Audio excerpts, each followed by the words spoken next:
आप लोग हमें रोज वीडियो में देखते हैं, हमारी बातें सुनते हैं, चर्चा देखते हैं, विचारों से जुड़ते हैं, लेकिन अब सिर्फ देखना ही नहीं, अब आमने सामने मिलने का मौका है, और वो भी किसी साधारण कार्यक्रम में नहीं बल्कि राष्ट्रवादियों के कुंभ में। द जयपुर डायलॉग्स लेकर आ रहा है कोंकण समिट, मुंबई 21 मार्च को। थीम है अनब्रेकिंग इंडिया। इस वैचारिक संगम में आपके साथ होंगे आदि अचिंत, अभिजीत चावड़ा, अभिषेक तिवारी, एक्स मुस्लिम साहिल, भाषा सुंबली, तहसीन पूनावाला, सुशील कुलकर्णी, प्रभाकर सूर्यवंशी, प्रतीक बोराडे और भी कई प्रतिष्ठित वक्ता। जहां विचार होंगे, संवाद होगा और अटूट भारत के भविष्य पर गंभीर मंथन होगा। रजिस्ट्रेशन लिंक नीचे दी हुई है और स्क्रीन पर दिए गए QR कोड को स्कैन करके भी आप आसानी से रजिस्टर कर सकते हैं। देरी मत कीजिए, आइए रजिस्टर करिए और इस वैचारिक संगम का हिस्सा बनिए।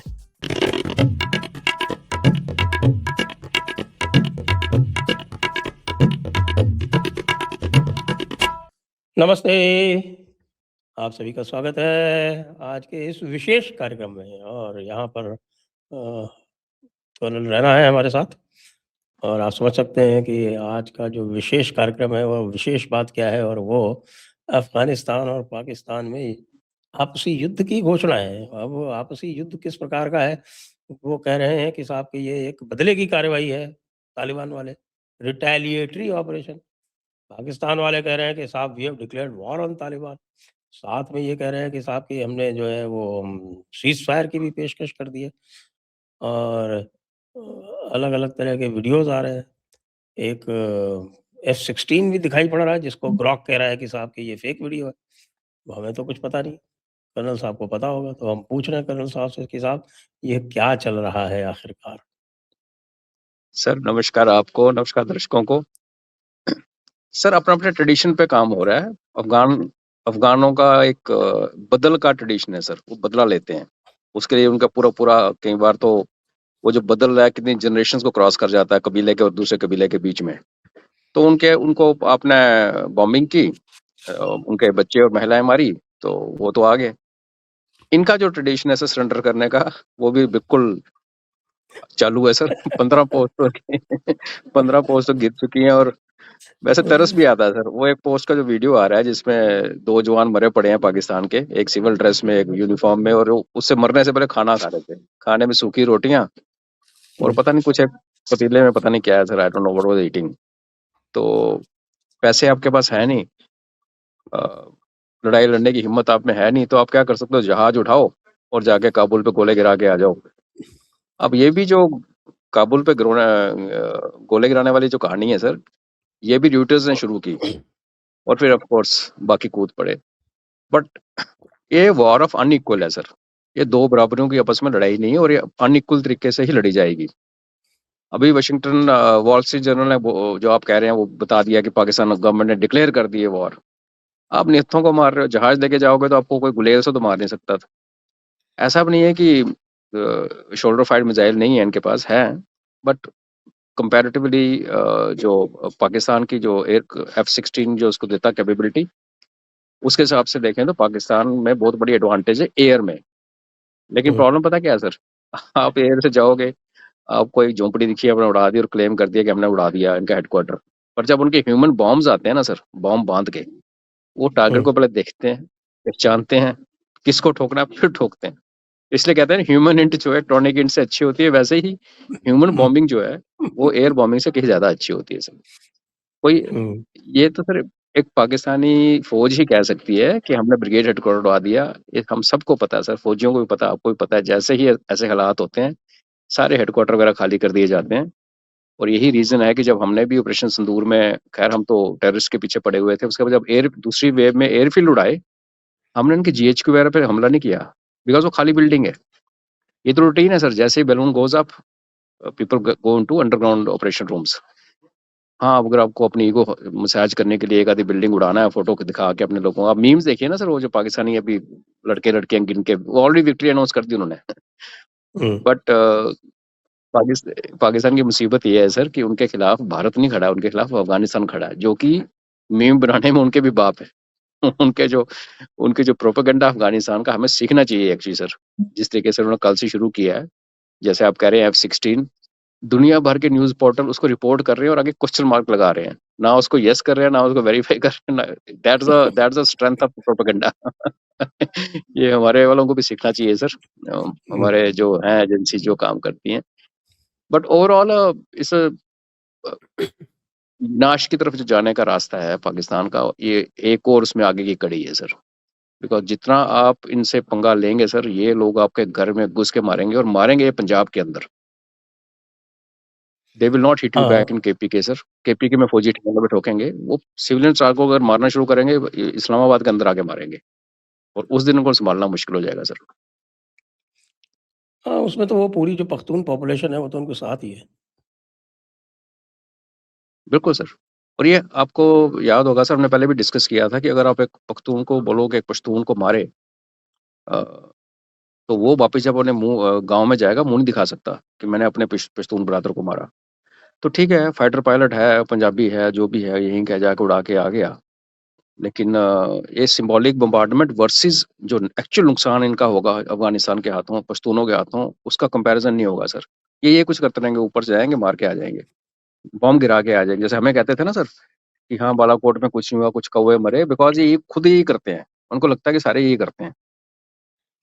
तो अब अगर आप इमेजिन कीजिए सर, जो हम कब से रिक्वेस्ट कर रहे हैं भारतीय सरकार को कि कर लिया, खोल लो डिप्लोमेटिक, इनके साथ संबंध बना लो, हथियार दे दो।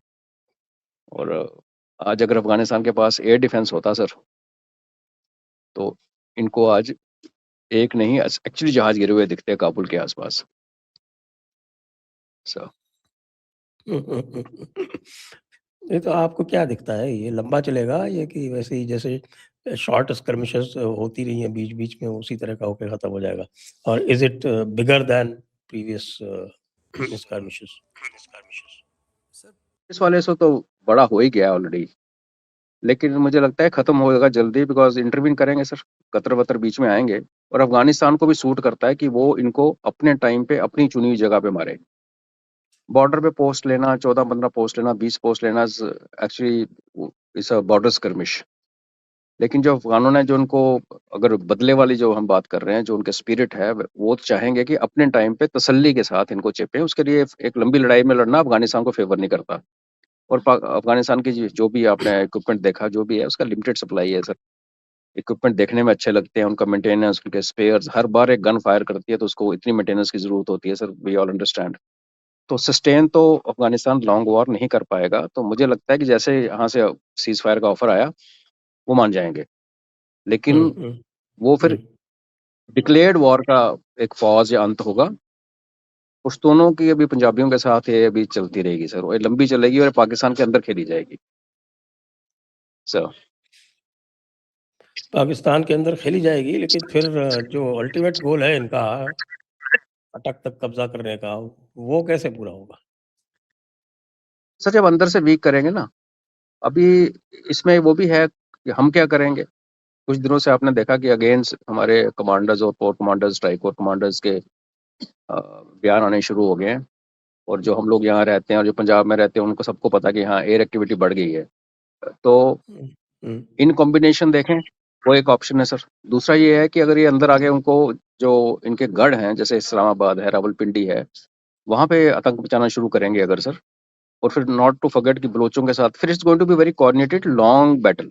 अगर भारत बीच में कूद पड़ता है और पाकिस्तान को क्रिपल कर देता है मिलिट्री को, जो कि मुझे लगता है कि जब भी नए फेज होगा सर, हम अभी इनके मिलिट्री टारगेट हिट करेंगे, उसमें फिर उनका काम आसान हो जाएगा।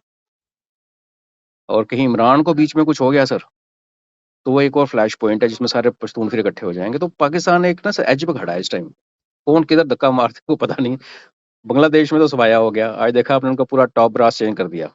जो पाकिस्तानी फेवर पहले 2 किए थे, सीजीएस और डीजीएफआई, अभी और भी कर दिए। तो दिन माड़े चल रहे हैं सर। ये होली मंथ ऑफ रमजान थोड़ा सा इतना खुशखबरी लेके नहीं आया इन बेचारों के लिए। वैसे तो ये बड़ी भारी एक भ्रम है कि रमजान जो है वो मंथ ऑफ पीस होता है। रमजान तो मंथ ऑफ वॉर होता है। नो वे, तो एब्सोल्युटली सर, हिस्ट्री कहती है। हिस्ट्री कहती है। बिल्कुल। सारे सिंबॉलिज्म वहीं से शायद शुरू होते हैं। बैटल ऑफ बदर 17 रमजान, मक्का का occupation 20 Ramzan, sir direct action true day sir. 17 हाँ, रमजान। वो तो हमारे अपने घर में हुआ है। हमारे यहाँ उन्होंने किया था, बैटल ऑफ बदर डे करके उसको प्रचारित किया गया था कि भाई ये बैटल ऑफ बदर डे है, इस दिन यहाँ पे करना है और सारे हिंदुओं को यहाँ से भगाना है। कलकत्ता जो है पाकिस्तान में जाएगा। वो तो भला हो अच्छा गोपाल पाठक, जिनको हम बाद में भूल गए। ये हमारी भी तो समस्या है ना कि हम अपने असली जो बलिदानी हैं उनको भूल जाते हैं। गांधी नेहरू को याद रखते हैं।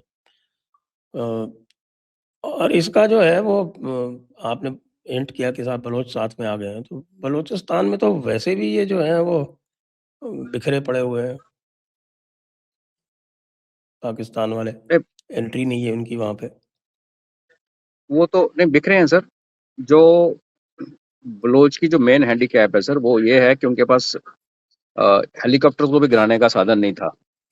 मैं इसलिए कह रहा हूँ कि अब मुझे लगता है कि क्योंकि इनके अफगानों के पास हैं मिसाइल्स, तो अभी हो सकता है कि ये मिसाइल्स अभी आपको बलूचिस्तान में डिप्लॉयड नजर आए।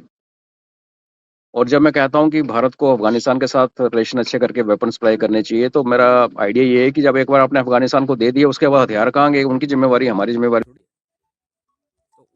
तो उस कॉन्टेक्स्ट में मेरी ये मानना है कि सर अभी जो बलोचों के साथ इनका लूज टाई अप तो था सर। हथियार जो छोटे वाले हथियार हैं 20-20 लाख वाले जो कह रहे हैं पाकिस्तानी, वो उनको अफगानों से ही मिले हैं। लेकिन जो शोल्डर फायर्ड मिसाइल जो उनकी बेसिक नेसेसिटी है सर, जहाँ एक आधी at anti tank gun, because आप देखिए जो बलोचों ने ऑपरेशन किया था सर, उसके बाद उन्होंने मीडिया ब्लैकआउट कर दिया, लेकिन इन्होंने गांव के गांव पे बुलडोजर मार दिए हैं हेलीकॉप्टर गनशिप लगा के ऊपर से। तो अगर वहां पे भी इनके बर्ड्स गिरने शुरू हो गए सर, तो और यहाँ पे तो खैर ऑफ कोर्स अंदर तो ये करेंगे ही करेंगे, तो फिर एक ओवरनाइट नहीं होगा sir, it will take some time. But अफगानों को ये सूट करता है। जब दो अनइक्वल पावर्स आपस में लड़ेंगी सर, तो जो वीकर पावर है सर, वो अगर ऊपर वाले को एक थप्पड़ मार दे, उसकी ज्यादा इम्पैक्ट होता है सर। ऊपर वाला जितना मर्जी, ये मेरा ईरान और अमेरिका देख लीजिए सर। अमेरिका चाहे चाहे जो मर्जी कर दे, उड़ा दे, खुमैनी को मार दे, किसी, अगर उनका एक जहाज ठुक गया तो बेइज्जती अमेरिका की होनी है। Iran has nothing to lose. सही, इधर यही काम है बलोचों का और इनका। इन्होंने जितने ठोकने हैं उनकी वाह वाही है, इनकी जो लॉस हो गए इसको कवर करना मुश्किल हो जाएगा। एंड आई थिंक हमें एटलीस्ट सर, और कुछ नहीं तो आपके शो के माध्यम में एक रिक्वेस्ट है हमारे राजनाथ सिंह साहब से, प्लीज बॉर्डर पे अपनी फौज मोबिलाइज कीजिए। हमारा अपना देश है, हाँ, हम अपनी बॉर्डर पे मर्जी करें। मोबिलाइजेशन ही हो जाएगा तो कम से कम ये इधर से हटा नहीं पाएंगे, बल्कि डर बिल्कुल। इधर ज्यादा रहेगा तो और उल्टा रीइंफोर्स करना पड़ेगा। हाँ, अभी रडार उधर देखेगी कि इधर देखेगी, तो I think we should play our role without, because हम तो कह रहे हैं संदूर 2 इज ऑन, तो संदूर 2 इज ऑन। और सर ये जो मौसम होता है, एक्सरसाइज का मौसम होता है सर, तो why can't we put our troops अपने वेस्टर्न बॉर्डर पे। जी। बिल्कुल, एक दो एक्सरसाइज करनी शुरू कर दें, इसमें क्या दिक्कत है। एक तो चल रही है पोखरण में, बट एक्सरसाइज तो कहीं भी हो सकती है सर। हाँ, बिल्कुल कहीं भी हो सकती है। पहाड़ों की सर एक्सरसाइज का मजा ही और है। बिल्कुल सर, बिल्कुल सर, एब्सोल्युटली करनी चाहिए, दिस इज द टाइम। जिसको बोलते हैं क्या, गिरि प्रहार या पर्वत प्रहार, ऐसा पर कुछ। हाँ, हमारे एक आईएमए में एक्सरसाइज होती थी, पर्वत रक्षा, वो डिफेंस की थी, डिफेंस इन माउंटेन्स, उसको पर्वत रक्षा कहते थे। बट रक्षा वक्षा तो अब बड़ी हो गई सर, अब तो प्रहार का टाइम है। वैसे हमारे वेस्टर्न बॉर्डर पे कम से कम ये जो पीओजेके वाला जो बॉर्डर है, इसमें कितने परसेंट हाइट्स हमारे पास है और कितने परसेंट उनके पास है। पीयूजेके में सर अगर आप एलओसी कारगिल से शुरू करें एलओसी के ऊपर ऊपर। से, यस सर, अगर आप सैचुरन में तो हम डोमिनेट करते हैं, और नीचे आप कारगिल सेक्टर में आते हैं, उसके जो लेफ्ट वाला वेस्ट वाला, उसमें मोस्ट ऑफ डोमिनेटिंग हाइट्स हमारे पास हैं। क्योंकि जो हमारे देशवासियों को शायद पता नहीं चला, लड़ाइयों के बीच में भी हम इनकी हाइट्स लेते रहे हैं। उसको समझने के लिए अगर कोई पाकिस्तान के किसी हिस्टोरियन की कोई यूट्यूब या कोई बुक पढ़ेंगे सर, उसमें पता चलता है कि हर 2-3 साल में हम कोई ना कोई चोटी लेके पकड़ लेते थे उनकी। और वो हमें Pakistani by the way sir, Bharat को इस्लामिक स्लाइसिंग करने वाली फौज कहते हैं। पर हमारे यहाँ खबर नहीं आती, बिकॉज हम बहुत शर्मीले हैं, बुद्ध का देश है। तो कारगिल सेक्टर भी, और अब आप ये देश तो मान के रामकृष्ण चलें का कि है, भले आप बुद्ध बुद्ध करते रहो। सर थोड़ा सार्केज्म भी तो होना चाहिए ना सर। तो ये है। आगे जो ग्रेज वाला सेक्टर है सर, वहाँ पैरिटी है। और जब नीचे आप आते हो किशनगंगा वैली के साथ साथ तंगदार में और इसके नीचे, तो वहाँ एक दो जगह है जहाँ वो डोमिनेट, 2 पॉइंट्स बहुत डोमिनेट करते हैं वो। बट ओवरऑल अगर आप देखें ना सर, ओवरऑल पूरे लाइन ऑफ कंट्रोल जैसे आप कह रहे हैं, पलावाला से लेके सियाचिन तक, सियाचिन के पहले तक, तो I would say about 70% places we dominate, 70 में भी मोर देन 70। और आज जो युद्ध का जो नक्शा बदला है सर, जब यूएवीज आए थे तो ये डोमिनेशन मीनिंगलेस हो गई थी एक्चुअली, मतलब उसका मीनिंगलेस नहीं, मतलब उसका मीनिंग थोड़ा कम हो गया था। अब जो प्रिसीजन डोमिनेशन जो अब तो खुद ही ढूंढ लेता है, वो मिसाइल घूमते घूमते जाता है किधर है भाई, बचाओ बताओ बताओ कहाँ किस खिड़की से घुसना है, ऐसे वाली हालात में तो अब तो वॉर का जो फेस चेंज हो रहा है उसमें डोमिनेशन इतना इंपॉर्टेंट नहीं है। बट हाँ, मोरल के लिए कह लीजिए, या और फिर जो आंखों से दिखी हुई चीज तो आंखों से दिखी वाली होती है सर, वो एडवांटेज हमारे पास है। ओके, तो शुरू करवा दीजिए ना, आप ही फेंक दीजिए एक दो ग्रेनेड उधर से, क्या दिक्कत है? सुंदर नहीं, वो नदी तो से। वो एक पॉसिबिलिटी है सर कि पाकिस्तान कुछ ना कुछ यहाँ भी कर सकता है, और बड़े दिन से हम कर रहे थे कि अफगानिस्तान पे अटैक करेगा करेगा, बिकॉज फ्रस्ट्रेटेड है सर, अंदर देखो ना क्या हाल है उसके अंदर। फ्रस्ट्रेशन जब उसको होती है तो वो हमेशा बाहर एक्सटर्नलाइज करता है वो अपनी इंटरनल प्रॉब्लम को हिस्टोरिकली। मियां मुनीर तो कतर घूम रहा है, नया सर जेट वो तो लेके गया हुआ। मरियम गई साथ में सर, वो आज नारे लगा रही थी मरियम का, पाकिस्तान जिंदाबाद, मरियम के बारे में कोई पाकिस्तान सूचना नहीं है। वो आदमी के पास सारी सूचना होती है सर। उसने आज ट्वीट किया था पाकिस्तान जिंदाबाद, मरियम नवाज ने। सर कतर ही है ना जिसके थ्रू ये हमेशा सीज फायर करवाते हैं। पहले आप देखिए जब ये बिल्डअप हो रहा था, जब इन्होंने प्लान किया होगा कि हम एयर अटैक करेंगे, तो शहबाज शरीफ भी कतर था, और आज सुबह भी कतरियों से इनकी बात हुई है, तो बाप दादे उनके आजकल वही बने हुए हैं ना सर। वो खबरें फैला रहे हैं पाकिस्तान वाले कि साहब कि उन्होंने वो हैबतुल्लाह खुंदज़ा को मार दिया। मार दिया, हाँ। ये उसको तो बेचारे को पता नहीं 10-12 बार तो ऑलरेडी मार चुके हैं और सर इसमें ना ऐसे वाली लड़ाई में ये चीजें एक्चुअली मैटर नहीं करती। एक हम क्यों नहीं हफीज सईद को मारते सर, या मौलाना मसूद को क्यों नहीं मारते? क्योंकि इनको मारने का मतलब एक मारोगे दूसरा खड़ा हो जाता है। इनको नीचे से क्रिपल किया जाता है ताकि ऊपर खड़े ही रहें और नीचे अपनी बर्बादी का तमाशा देखें। तो ये इट्स नॉट लाइक कि कोई एक इनका चीफ मारा गया तो उसके बाद प्रमोशन बोर्ड बैठेगा, फिर एमओडी में फाइल जाएगी, नेक्स्ट चीफ कौन होएगा ऊपर से, ऐसा तो कुछ है नहीं सर। एक मरा दूसरा आ जाता है, और जो दूसरा आता है उसकी आइडियोलॉजी पहले से भी ज्यादा हार्डर होती है। तो ये सिंबॉलिक है, जो अगर अगर ऐसा कभी होता भी है, इनका कोई मरता भी है, तो डजंट मैटर, उनका स्पिरिट नहीं टूटेगा सर, ये मर्जी कर लें सर। तो बहुत बहुत धन्यवाद आपको। Thank you sir. आप अपनी यात्रा का आनंद लें। धन्यवाद सर। और शाम तक लैंड करने तक कोई खुशखबरी है, ऐसे 2-4 F-16 गिरे हों तो फिर मजा आए सर। मैं ढूंढ रहा हूँ वो F-16 जो गिरा हुआ दिखाया है कि वो असली है या नकली है। बेचारे ग्रॉक को भी पता नहीं होता। हाँ, इंटरनेशनल न्यूज पोर्टल है उसको बोला कि हाँ ये दिखा रहे हैं, नोबडी इज एबल टू, उसका टेल नंबर भी दिख रहा है, पाकिस्तान का झंडा भी दिख रहा है। Let's see sir, right sir. गिर जाए फिर पता नहीं ट्रम्प क्या बोलेगा, कितने गिर गए। अभी तो 11 तक पहुंच गया है वो। True sir. थैंक यू, धन्यवाद। जय हिंद, धन्यवाद जय सर। भारत, धन्यवाद। धन्यवाद।